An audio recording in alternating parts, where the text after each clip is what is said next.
At the LFT Convention in November 2020, JFT delegates took a stand to demand more equity and fairness in teacher evaluations this year. Generally, teachers have concerns about the so-called accountability metrics used in Louisiana testing, and for good reason.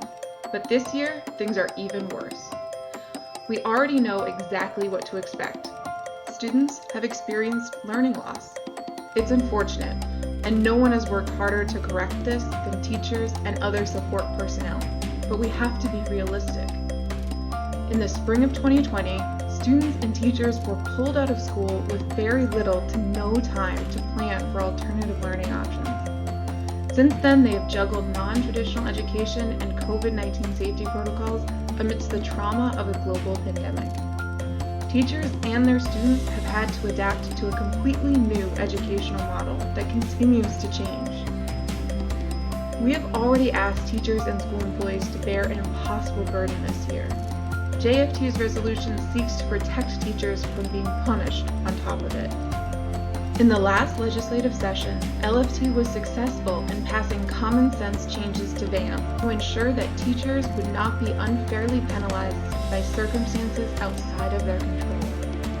In November 2020, Jefferson Federation of Teachers brought a resolution to the LFT Convention calling for a moratorium on teacher and student evaluations for the 2020-21 school year.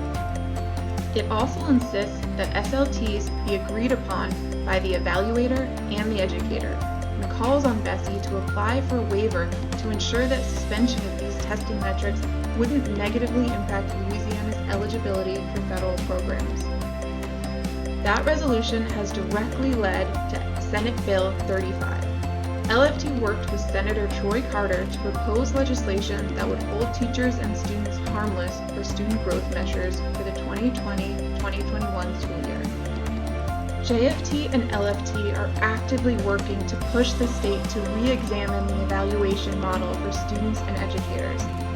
It's time to have an accountability system that is not a measure used to penalize teachers, but rather provide them with accurate and timely feedback to help our students reach their full potential.